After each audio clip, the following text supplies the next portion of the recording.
This week on ANN, the Adventist Church in Honduras and Guatemala respond to flooding in the two countries. ADRA responds after deadly earthquakes hit Turkey and Greece. And the Adventist Church in Austria responds after a deadly attack in the country's capital, Vienna. These stories and more coming up.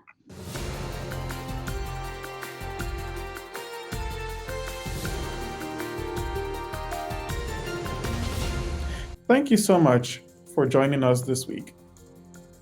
First in the news, Seventh-day Adventist leaders in Honduras are still assessing the needs among its constituents in the northwest region of the country, where Hurricane Eta hit hard as a downgraded tropical depression on November 4.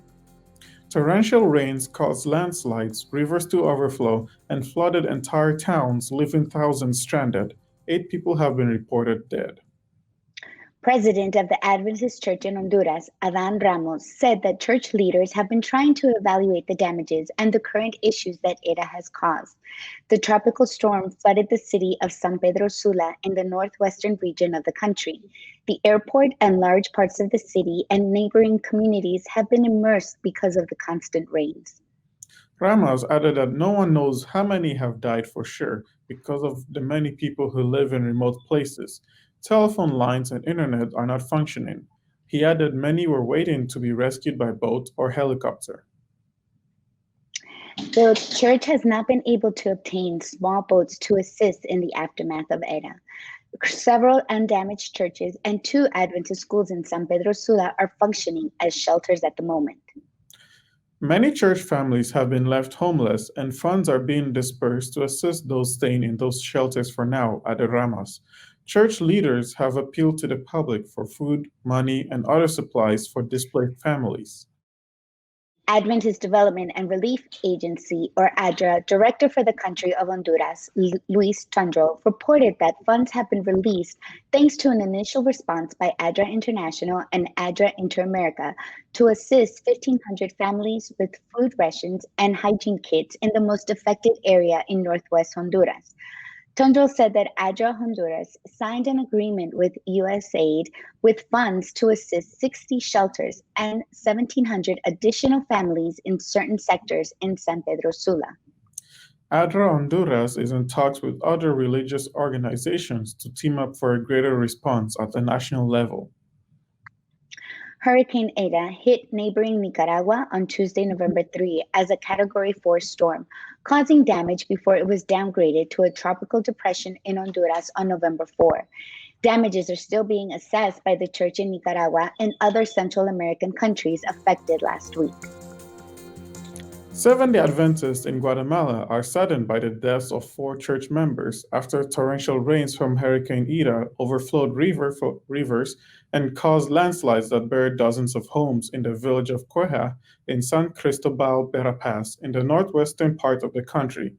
After the rain battered the mountainous region on November 3, rescue teams were able to uncover victims.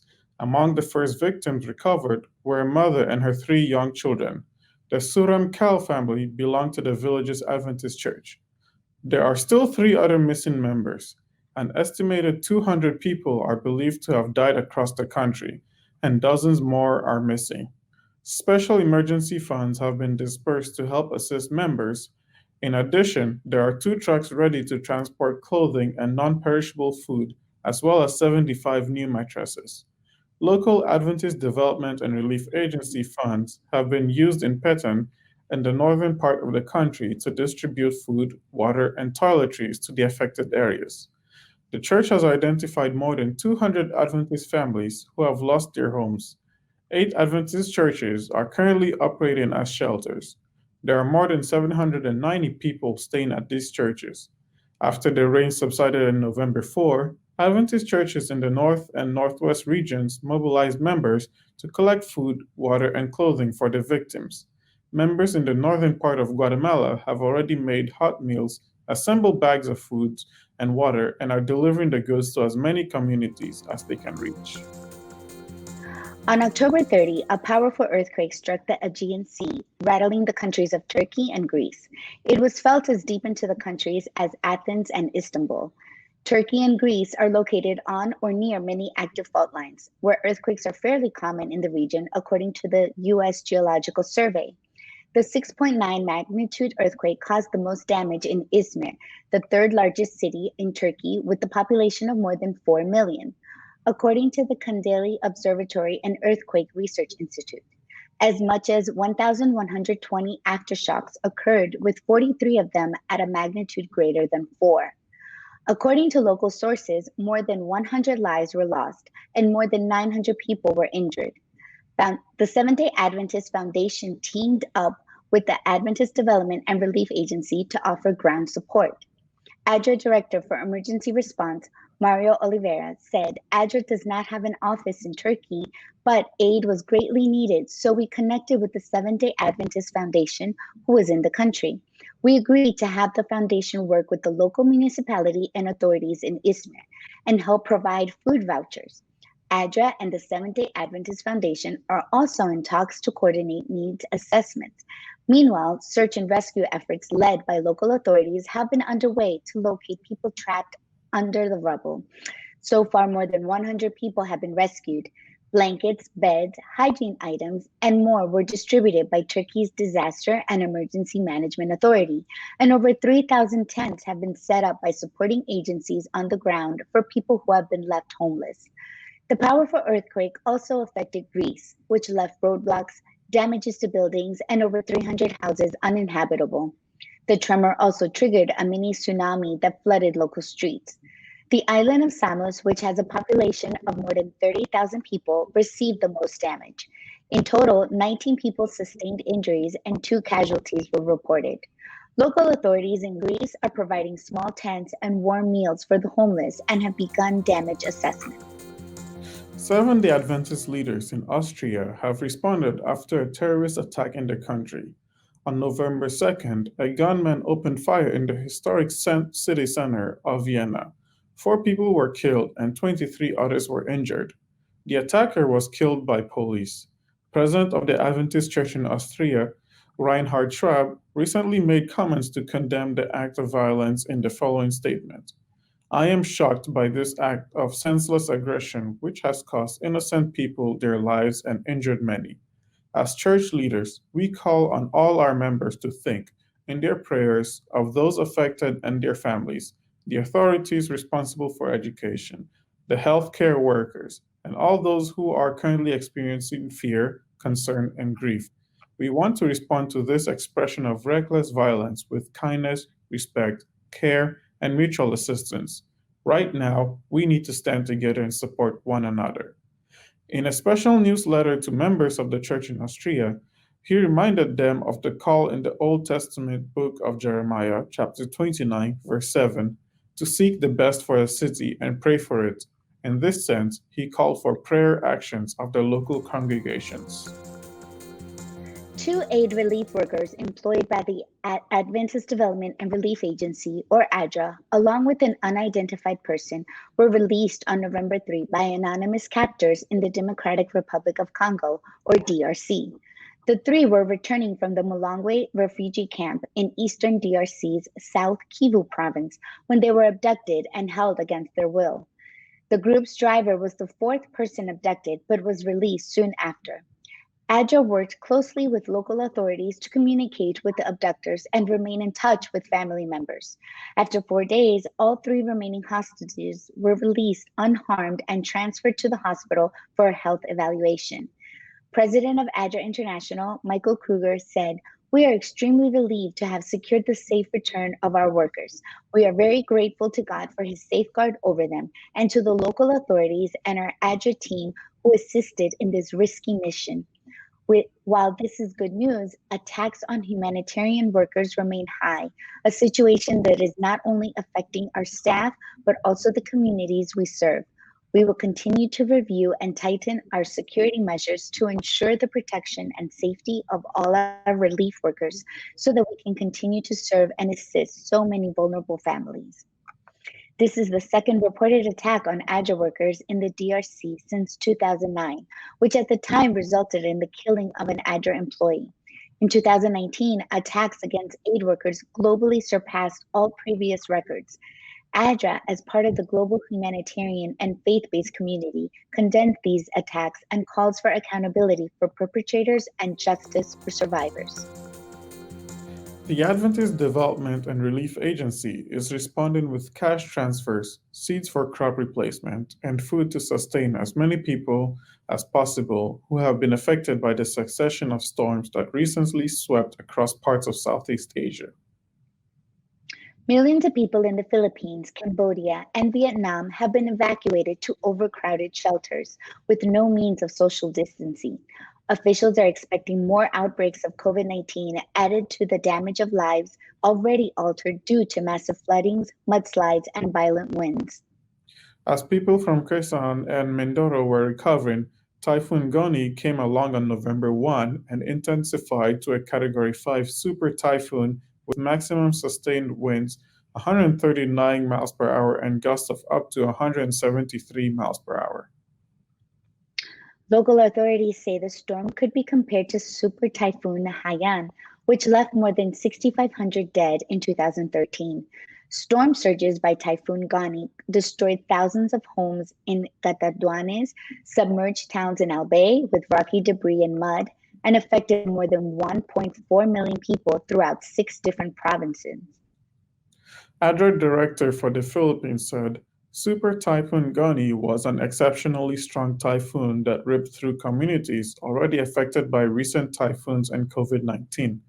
While the people of the Philippines are incredibly resilient, we cannot underestimate the compounded impact of these multiple disasters. ADRA is already on the ground working with local authorities and our partners to assess the needs and determine how best to support those whose lives have been torn apart. In central Vietnam, almost 6 weeks of excessive wind and rain since September have resulted in structural damage to 300,000 homes, destroyed income sources including 289,000 acres of rice and crops, uprooted fruit trees and timber plantations, and damaged 12 water sterilization plants. Local reports also confirmed that at least 10,000 households are unable to access any clean water, and more than 230 lives were lost. ADRA director in Vietnam, Quentin Campbell, predicts that ADRA's response team is on the ground and working with local authorities to distribute cash transfers to support 510 households. He says cash transfers are a top priority because people have lost their livelihoods. This will help the most vulnerable households purchase necessary nutrition, personal hygiene, or building materials to meet urgent needs. ADRA Cambodia has responded to severe flooding in different provinces throughout the region over the past month. They have been supporting households that lost their livelihoods and have been providing assistance to combat gender-based violence. The latest typhoon to hit the country left 38 people dead and more than 14,000 households displaced. ADRA has assisted 450 families with food assistance in the Bacan district of the Pursat province. Now the response team is preparing for assistance for an additional 500 plus affected in Kampong Svei, Fnet, Rusade Kraut, and Takran communities. Food is being provided to those with immediate needs and livelihood recovery is being assessed and supported. For more information on ADRA's response in Southeast Asia, visit adra.org. Coming up, we pay tribute to Max Mace, founder of musical group The Heritage Singers, after his recent death. Right up next, Adventist women in St. Martin help educate women in the country about breast cancer. We may look, pray, read, think, worship, sing, and share differently, but we all look forward to the Sabbath. And we all look forward to the future when Jesus will come again. With this message in mind, we arrived at a core component for a new identity system, the creation grid. Regardless of what or where you are designing, you can always find information to help you communicate that we are all Seventh-day Adventists.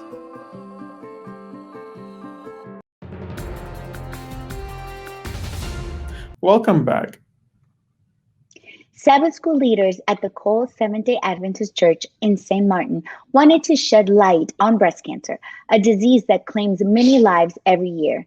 A Let's Talk About Breast Cancer Awareness Forum held on October 24 provided a haven for church members affected by breast cancer. Every October, the church supports worldwide breast cancer awareness and research for a cure, said Patricia Flanders, Sabbath School Superintendent at Cole Church.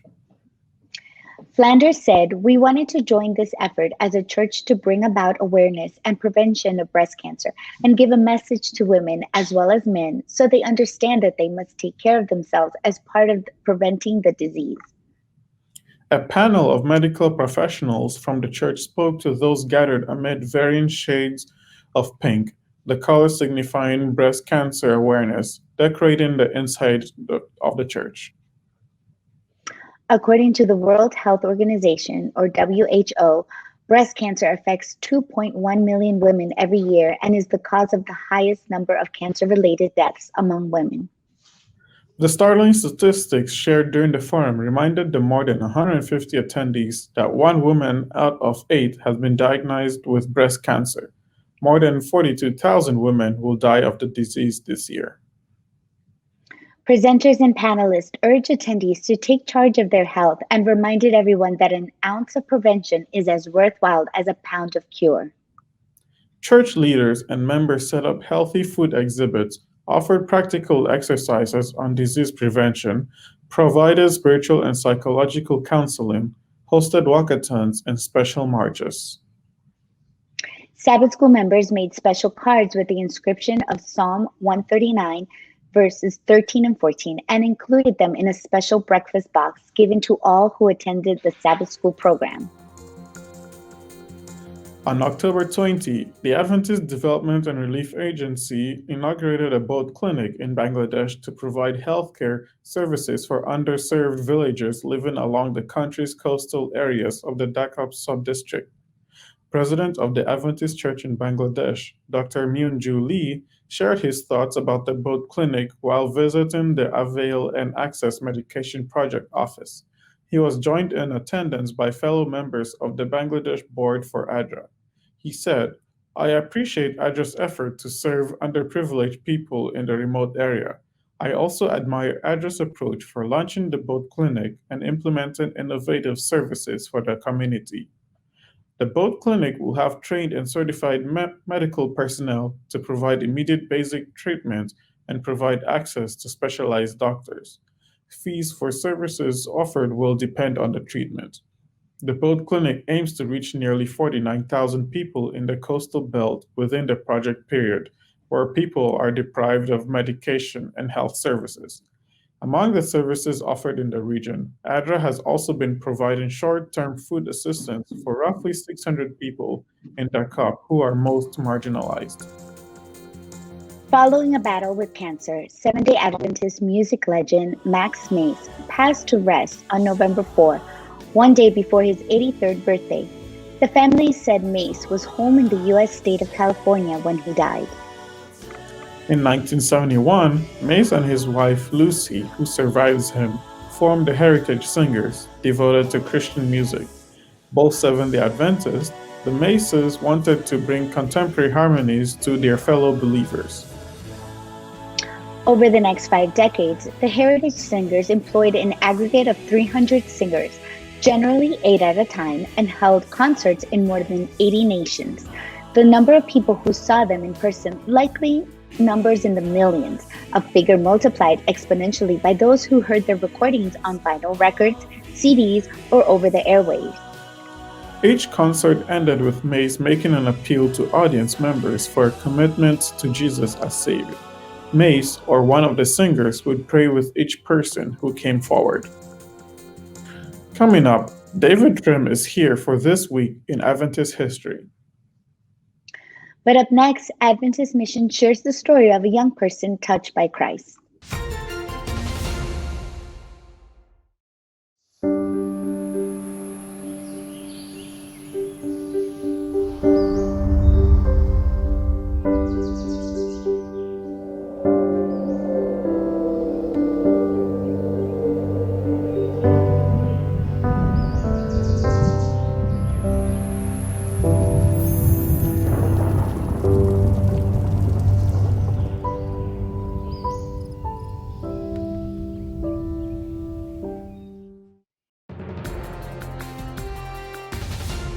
Welcome back.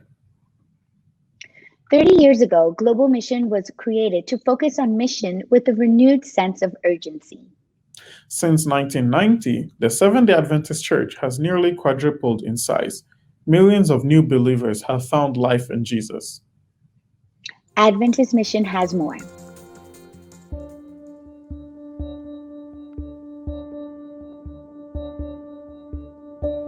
"30 years ago, the Seventh-day Adventist Church embarked on a bold new mission focus that would totally change the face of the church. Church leaders identified key areas where the mission was struggling. Although the church was growing rapidly in certain parts of the world, many areas and people groups remained totally unreached. The church would continue working in areas where it was doing well, but something needed to change if we were to be faithful to the Great Commission to go to all peoples. At the General Conference session in 1990, delegates voted the Global Strategy document, and Global Mission became an urgent new mission focus. There were two key objectives. One, to alert church members to the large number of unreached people groups, and two, to plant new groups of believers among those groups. Since 1990, the Seventh-day Adventist Church has nearly quadrupled in size.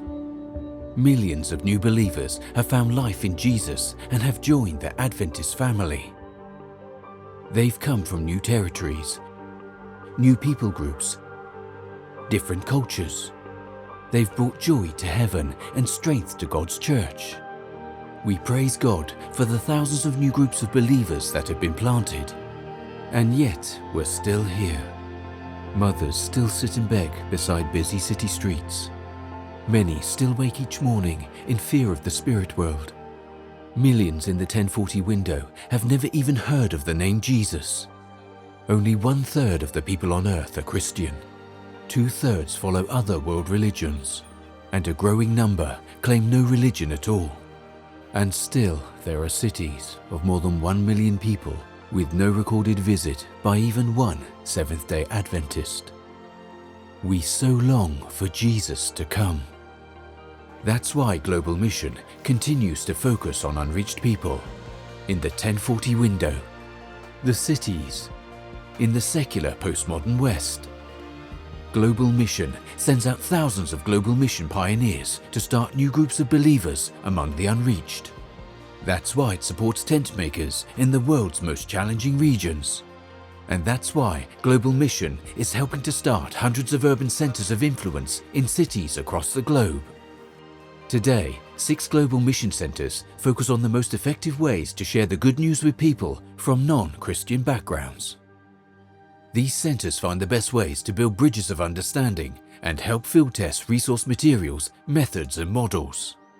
Their goal is to remove barriers that make it difficult for people to understand and accept the gospel. We praise God for the millions who have found hope and peace in Jesus since Global Mission began. But we need more Global Mission pioneers. We need more urban centers of influence. And we need more prayer.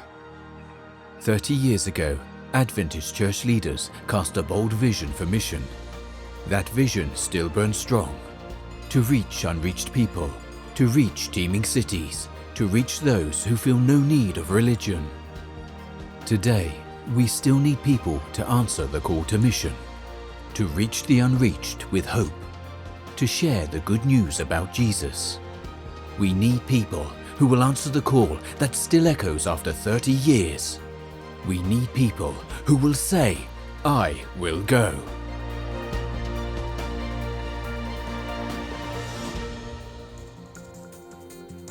Watch this and other mission stories online by visiting adventistmission.org, then click on videos at the top.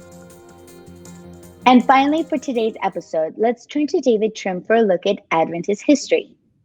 This week, Ellen White had a dream that would inspire the beginning of the Adventist Church's publishing ministry. Welcome to This Week in Adventist History. On November 8, 1848, James and Ellen White were in Dorchester, Massachusetts, which is now part of the suburbs of Boston. In front of a group of believers that evening, she was caught up in one of her most famous visions because it kick-started the Adventist publishing work. Ellen White later recalled, "After coming out of vision, I said to my husband, 'I have a message for you. You must begin to print a little paper and send it out to the people. Let it be small at first, but as the people read, they will send you means with which to print, and it will be a success from the first.' From this small beginning, it was shown to me to be like streams of light that went clear around the world." The little paper that James began printing 6 months later is still published today, the Adventist Review. It is one of more than 500 magazines and journals published today by 60 Adventist publishing houses. Truly, streams of light have gone clear around the world. But let's go back to 1848 and to the people in whose house Ellen White had her vision, Otis and Mary Nichols. As Otis later wrote, they had embraced the Second Advent message early in 1843. They began to keep the Sabbath in 1845. Now, today, naturally, James and Ellen White's ministry is what captures our imagination. But it flourished because of the support of faithful believers like Otis and Mary Nichols, about whom Ellen White wrote, "They were ever ready with words of encouragement to comfort me, and often their prayers ascended to heaven in my behalf."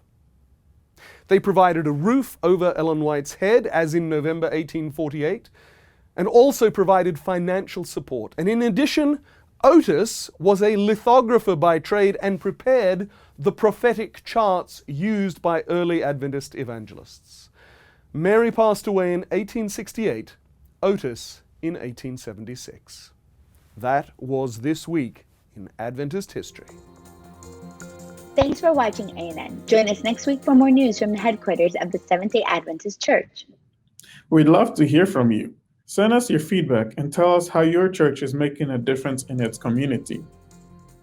Be sure to capture plenty of video footage and photos, then write up a summary of the event's important details, and feel free to send full video reports as well. You can reach us by sending an email to annvideo11@gmail.com. Before we say goodbye, here's some good news from the book of Ephesians, chapter 6, verse 11 and 12. The passage says, "Put on the full armor of God so that you can take your stand against the devil's schemes. For our struggle is not against flesh and blood, but against the rulers, against the authorities, against the powers of this dark world, and against the spiritual forces of evil in the heavenly realms." That's our program for this week. And remember, you can always visit Adventist.news for daily news and videos. Until next time, God bless. Take care.